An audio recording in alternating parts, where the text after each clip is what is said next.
Ito, hold departure order para kay Jinggoy. Si Jinggoy na mahilig po behind the back. Tingnan natin. Hindi na muna pwedeng lumabas ng bansa sina Senador Jinggoy Estrada at ilan pang umano'y dawit sa flood control scandal. Kasunod ito ng precautionary hold departure order ng Manila Regional Trial Court Branch 52. Damay din sa utos ng korte sina dating DPWH Secretary Manuel Bonoan, Roberto Bernardo, Henry Alcantara at Gerard Opulencia. Yari, si Jinggoy, hindi na makakalabas. Malapit-lapit na eh. Naamoy ko na po yung warrant of arrest ni Jinggoy. Naamoy ko na eh. Pero kay mag-alala, pag nakakuha po tayo, katulad nung pinakita ko sa inyo, pag nakakuha po tayo, pag naibigay yan sa GC namin ni BBM, ipapadala ko agad sa inyo. Aray ko.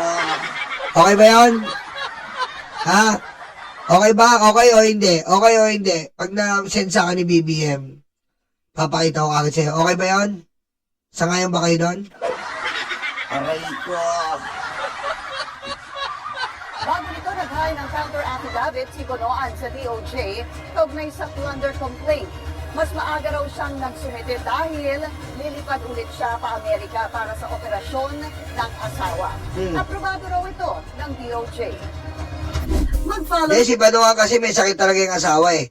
Pero si Jinggoy, masakit ang behind the back. Aray ko. Hoy! Striker, anong Robinson Cybergate? Kay Sara Duterte yon. BP Studios. Hanapin mo, BP Studios ba yun? BP Studios, doon. Raulo. Doon ang office si Sara Duterte. Cybergate. Aray ko. Mali yung pagdadalan mo doon. Masusunog yun dahil kami ay apoy na susunog sa inyo. Aray ko. Alam nyo, eto na. Eto pong si Joel Villanueva, sabi ni Ombudsman, kakalkalin po ang kaso ni Joel Islord dahil meron po siyang pending na pinagtakpan siya ni Martires. Grabe, no? May tanong po ako sa inyo, nga pala baka makalimutan ko. May tanong ako sa inyo. Sino po ba, kasi maraming mga kupal, i-analyze lang natin. Sino po ba napakulong ni Digong? Sige nga. Sino ba napakulong ni Digong? Sige nga. Bilangin nyo. Sino ba napakulong ni Digong? Huwag kang pupunta ron, tangik. Kay Sara Duterte yun. Confidential funds yun. Sino? Magbanggit ka kayo. May naalala ba kayo? Ha? Sino po napakulong ni Digong? Wala kayo maalala? Tama, si Mamineko. Si Dilima lang. Aray ko. Diba? Si Dilima lang po ang napakulong yan. Peki pa! Aray ko. Si Dilima lang ang napakulong ni Digong. Peki pa! Diba? Planted evidence pa, planted witness, planted case. Kaya nga delikado si Aguirre. Aray ko. Samantalang si BBM, para sabihin nila na sabihin nila na weak leader. Titignan niyo po yung weak leader nila na sinasabi. Natataranta po ang mga senador. Nagkakabulol-bulol, nagkanda-tagu-taguan na tayo. Para sabihin yung weak leader. Para sabihin yung walang kwentang presidente. Tandaan nyo po, dapat ang presidente po nagko-comply sa injustice. Ang presidente po pag may nakikita siyang paglabag. Pag may nakikita siyang may naaaping taong bayan, kailangan ginagawa niya yung tungkulin niya. Ano ginawa ni BBM? Ginawa niya po yung tungkulin niya. Ang tungkulin niya, bigyan ng hustisya ang taong bayan. Unang-una, EJK, given the fact. Pangalawa, flood control. Sinasabi nila na bakit daw wala daw nakukulong na congressman. Marami na po naka-hold sa AMLAC na congressman. Si Saldico, si Romualdez, hinihintay pa nga rin natin hanggang ngayon dahil wala pa si Gutesa. Yung isang congressman sino ba yung isang congressman? Yung taga Batangas, yung taga Batangas, naka-AMLAC na rin. Si Eric Yap, magkapatid, malapit na rin. Hindi po kasi to, kaya nga na sinabi ko sa inyo kagabi, hindi po sibilyan ang kalaban natin. May posisyon. Kaya medyo dadaan tayo sa masusing investigasyon. Diba? Dadaan tayo sa masusing investigasyon dahil nga may mga posisyon to. May mga pera, may abogadong di kalibre. Pero bakit senador ang nakita? Dahil senador ang nakita, dahil kitang-kita po natin mismo na yung insertion na ginawa nila ay overwhelming yung evidence. Overwhelming po, kitang-kita natin yung insertion na ginawa nila. Mahirap ng pasinungalingan. Aba? Kaya sila nasusukol dito. Ayun yun eh. At saka, sino ba nagturo mismo sa mga senador? Para malinaw lang. Ang nagturo po mismo sa mga senador ay undersecretary ng DPWH. Doon po tayo sumunod sa undersecretary na si Bernardo. Tinuro niya si Jinggoy. Tinuro niya si Cheese. Sino pa? Yung mga head engineer. Tinuro si Joel. Kaya doon ang sinundan natin. Dahil po sa mga kaso, susundan mo dyan ay ebidensya. At yun nga, ang sinundan natin dito, ang ebidensya. Para lang po malinaw sa kaisipan ng iba nating mga taong bayan dyan. Na pinipilit nila na wala daw nakukuhang hustisya. Meron po. Pag magpapahold ka po sa AMLAC, isang hustisya na po kagad yun. Dahil ang AMLAC po, hindi lang po yan salita. Mararamdaman mo yan pag may pera ka na katulad nila. Hindi kasi natin medyo alam yan eh. Dahil meron lang tayong isang account. Diba? Meron lang tayong isang ATM. Ang masama, nakasanla pa ng 1 taon. Patayin mo si BBM. No joke.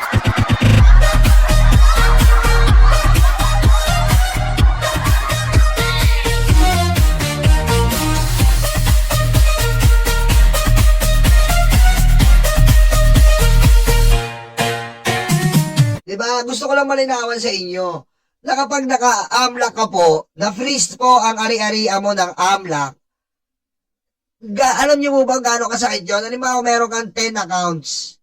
Yung 10 accounts mo, may laman yun na tigta 10 million. Hindi mo po magagalaw yun. At pag nag-attempt kang galawin yun, malalaman nila agad. Malalaman nila agad yun. Ititimbre mismo ng bangko yon at naka-alerto na po mismo sa bangko mo yon. Di ba? Yun po yun. Ganong kasakit yon. Ano po yun? Kumbaga sa isang tao, unang sa iyo yun, unang yugto mo yun. Pangalawang yugto mo niyan, ayan na, warrant of arrest. Pag inahingan ka ng warrant of arrest, ayan na.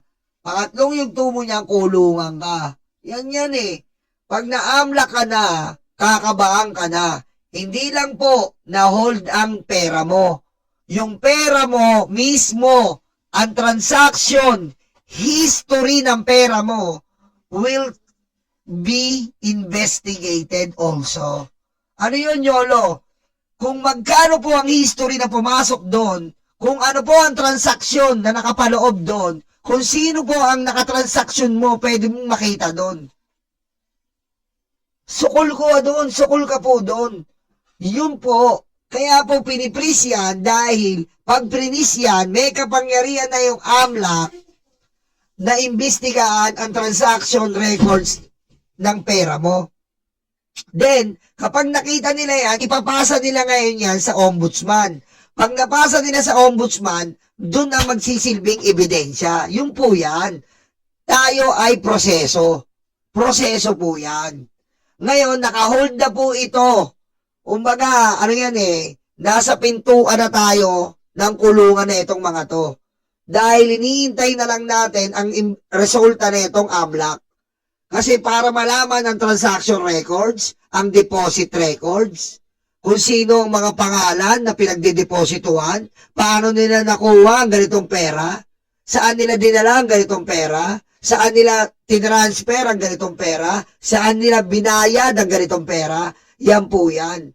Every movement diyan sa AMLAC, sa transaction banking records nila, every movement po yan, may kaso na yan. Ganun po yun. Kaya po, hindi natin pwedeng sabihin na wala pong nangyayari. May nangyayari po internally. Hindi po pwede kasi ilabas yun. Bawal yun. Dahil bangko yun AMLAC lang may kapangyarihan. Then, papasa yan sa ombudsman. Kapag nagtugma yung investigasyon ng ombudsman at yung record ng banking history na umaapaw sa dami ang pera, patay na. Kulong. Yan lang po ang gusto ko malaman nyo na yung iba kasi nag-i-insist pa rin na wala naman nakukulong, walang makukulong. May makukulong po. May makukulong. Bakit si Bong Revilla? Gaya po ng sinabi ko sa inyo. Si Bong Revilla. Bakit si Digong? Si Digong ay sibilyan. Diba? Mabilis kang makuha kapag ikay sibilyan na. Pero pag nasa posisyon ka, mahihirapan. Yun. Diba? Diba? Ito pa nga, ito, sabi dito tayo kay Lacson. Dugtong natin to. From arrest, basta 6 years, mahigit 6 years, ang penalty. Ang nagsasetting lang yung immunity from arrest, based on the constitutional provision, kapag 6 years and below. Senator, ang pagkakaintindi ng ibang tao, yung immunity from arrest yung physically in session kayo. Kita nyo? Si Bong Revilla, kaya nakuha sa civilian. Pag sila ba to, yung iba rito, katulad nila Joel Islord, meron pa yung mga immunity from arrest, kailangan wag sa session, after session, pero kay Bong Revilla, paglabas ng warrant, kuha ka na. Kung si Bong Revilla, senador, magtatago na yan doon. Ganun yun. Tapos paglabas nun sa pwede nang arestuhin. Mali ba yung ganung perception? Basta lumabas sa Senado, pwede nang arestuhin. Ganun iniisip mga tao.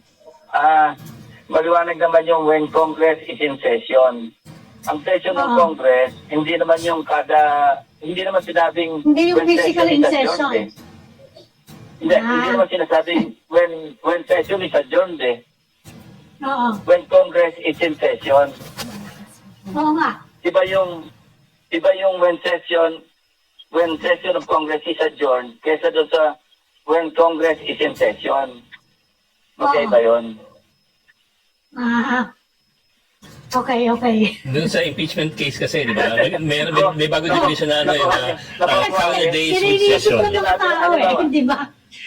Halimbawa, sinabi ng Constitution, when sige. session is adjourned, ano ba sinabi ng Constitution? May immunity from arrest kung ang penalty 6 years and below when session is adjourned.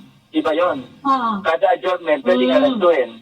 Pero sinabi ng Constitution, when Congress is in session. So, pag-uusapan natin, kailan nag-adjourn ang session ng Congress? Oo. You know, I feel like we could Today debate the... adjournment.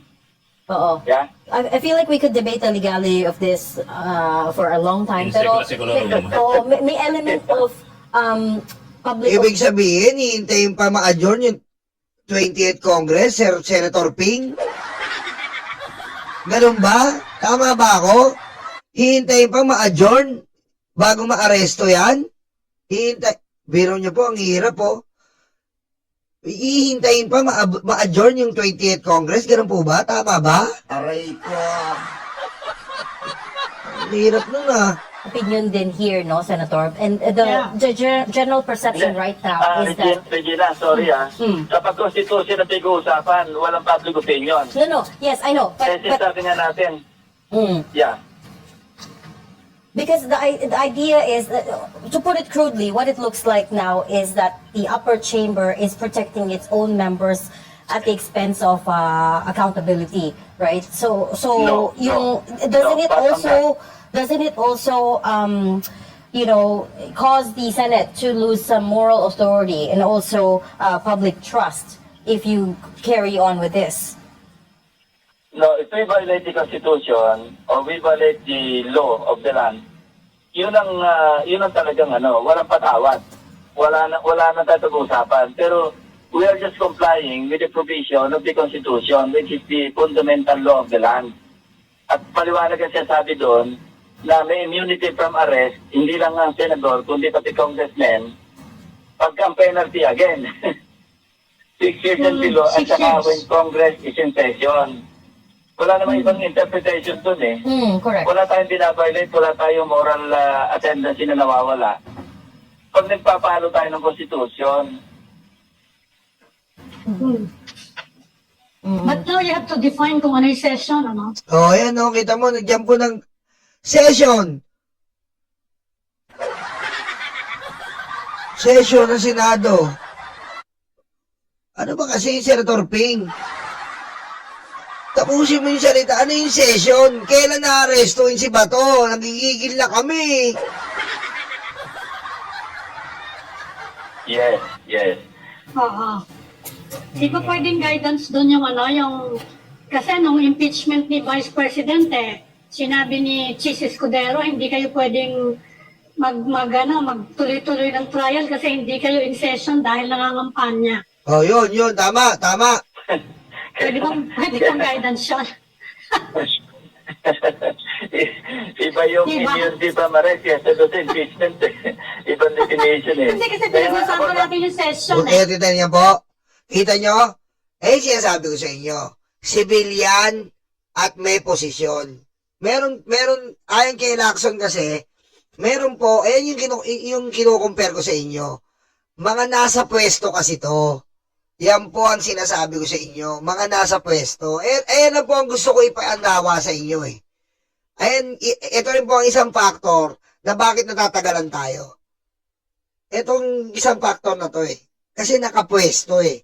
Kaya nga po, masusi, maingat, at talagang masalimuot ang pagdadaanan mo bago mo makuha tong si Joel Islord, si Jinggoy eh. Diba? Nakigets nyo na ngayon. Sige, diretso natin para malinaw. Diba? Hindi, Sabi mo, you will ganito define the lang, session Diba? Ganito lang ating sundan na panuntunan, nag-rule ang Supreme Court tungkol doon. Oh, No? Ako, ang parating sinusunod ko, whether right or wrong, nag-agree man ako hindi, pag nag-rule ang Supreme Court, it becomes part of the law of the land, and you can argue with the so-called gods of Padre Paura. So, mag-agree ka man o hindi, sa tingin mo naman mali o tama, sumunod tayo kasi yun ang ruling ng Supreme Court. Sige. This is a debate that we keep going over and over again on this show. May isang retired God doon, They are gods of Padre Paolo, but they're also susceptible to public opinion, right? Public perception. Tama. Even the gods have feet of clay. Even the gods have feet of clay. tama. Hindi naman porket. Naku, alam mo, Senator Ping sorry, Senator Ping. Alam mo, marami kaming umaka-idol sa'yo. Pero hindi naman lahat ng sinabi ng Supreme Court, di ba? Kaya nga nagagalit si Tito Sen eh. Hindi naman gods of power. They are only gods of power, Father Paula. But there is only one God. Diba? They are gods of only in Padre Paura. But there is only one God. And that is Kibuloy. Pagayon sa BBM, no joke.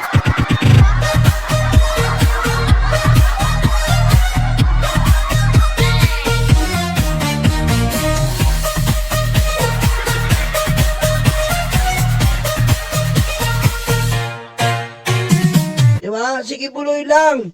Si Kibuloy lang, si isang Diyos. Oh. Pag di kayo dumaan sa akin, hindi kayo dadaan sa Diyos. Senator, okay, so we'll leave that topic kasi, again, all of this is hypothetical kasi number one, wala pang arrest warrants, and number two, you haven't even convened in the Senate to talk about this. So let me move on to the flood control investigation. Ano na pong nangyari dun sa draft committee report that caused a lot of kerfuffle a few weeks ago? Yeah, naka-route na ito. Binigyan namin silang ng tigil-tigil isang kopya. Hindi ito yung route na isa-isang pinapadala sa mga opisina. Kasi natala kami last time, nag-leak yung draft na partial report. Ginawa namin para traceable din kung saan opisina mag-leak. Bawat isa, binigyan namin ng kopya na pipirmahan nila. Sa kanila na may consolidate kung makakagather ng 11 signatures. Para ma-file na sa masabit sa bills and index, para maisama na sa ordinary business. Para ma-report out ko na, nagdadraft na ako ng sponsor statistics in case na makuha 11 signatures or more, para sponsor ko na sa floor, para magdebate na kami. This version of your bill, how is it different from the draft committee report? Sorry, not bill, the report. This version of the report, may pagkakaiba rin Saka pa. yung nag-leak, Oo, doon sa nalik na yung version. nag-leak, walang substantive na revision doon. Ang Teka lang, paano kaya yun, no? Paano yun? Paano yun? Wala. Ano yun? Hindi ma-arresto si ano? Sila Bato? Sila Bongo? Alam nyo, kaya mahirap, alam nyo sa totoo silang po. Kaya thankful talaga tayo may ICC. Alam nyo thankful po talaga tayo ngayon may ICC. Bakit po? Kasi kita mo napakabilis eh. Although tinabot ng taon, pero makapangyarihan eh. Di ba? Makapangyarihan eh. Kita mo nadampot sila. Eh kung dito yan. Kung dito yan, di ba, Bam Aquino? Bam. Bam Aquino! Ano na, Bam Aquino? Aray ko. Di ba? Di ba dito gusto mo, Bam Aquino? Kung dito yan, anong petsa na? Anong petsa na mangyayari yan? Malamang si Digong. Malamang si Digong, mura pa rin ang mura. Putang ina mo, Bongbong Marcos. Adi ka, Bongbong Marcos. Putang ina mo.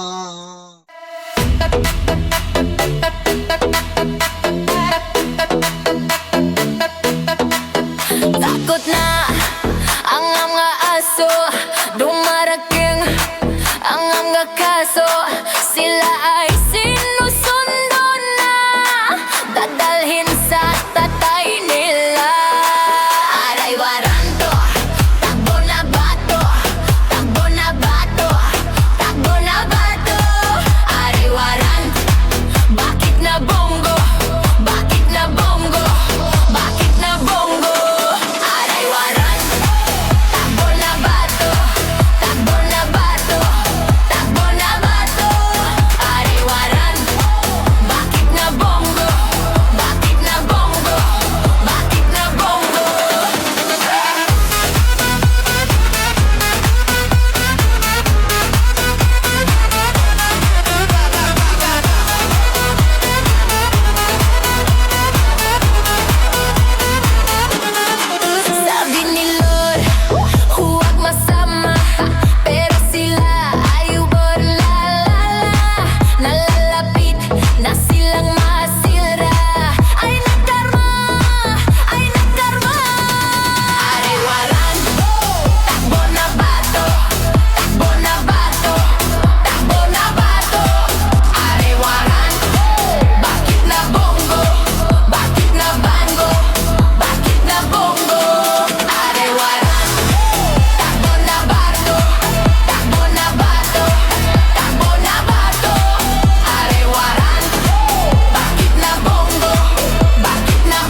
luga, de, stanga tanga, de, utak luga, de, stanga tanga, de, utak luga, de,